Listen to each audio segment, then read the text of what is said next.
What's up, you guys? It's Trey, aka Mr. Linguistic, and I want to talk to you guys about two things. One is being obsessed with the language, and two, what does it mean to be fluent in a language versus how intelligent you are in that language, or just intelligence in general. But as far as obsession, I believe you need to be obsessed with the language to learn it exponentially. Like, for example, Duolingo itself tells you 15 minutes a day, you will learn a language. But I say if you want to expedite that growth, you should be doing multiple sessions per day. I was doing 4 or 5 15-minute sessions per day.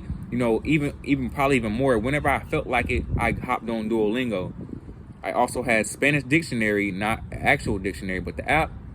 And whenever I wanted to know a phrase or a word or anything like that, I looked it up. It's that simple. I looked it up. Whether I was at work, whether I was sitting in my car, sitting on the bed, anywhere. I even had books.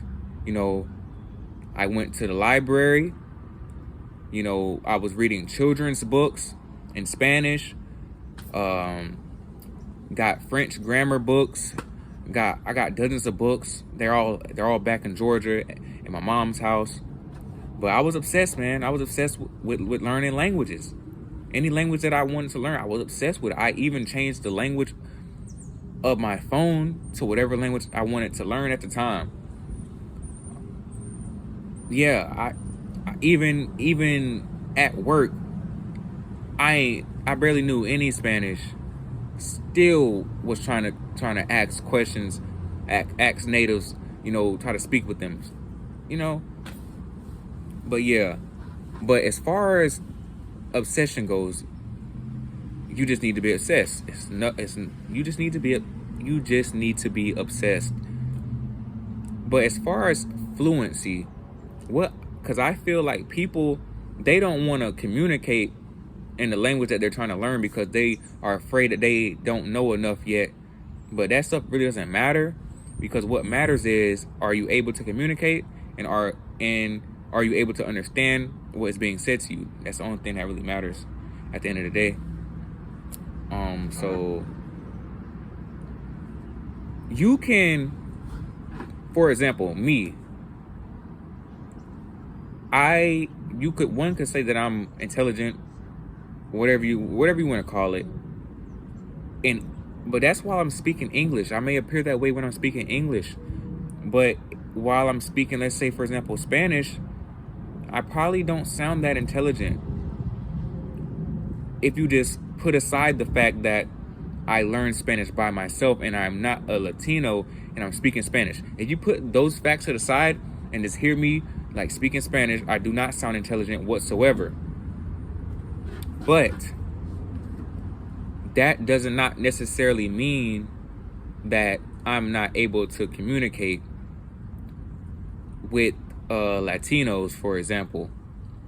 And I believe that's more important than being quote unquote 100% fluent in a language. Because honestly, I believe being fluent just means, are you able to understand, and can you be understood? That's what I believe. But anyways, there's people. Go ahead, okay, check me out. There are people that you probably know in your life who don't have a very broad vocabulary. But does that mean that they aren't fluent in English? I don't think so.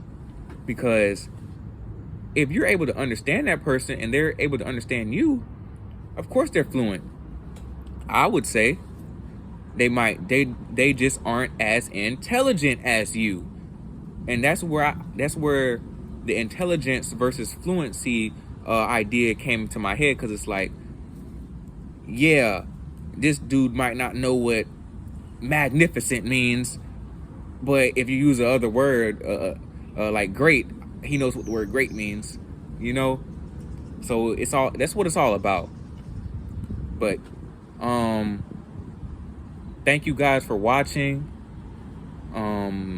Like and subscribe, please.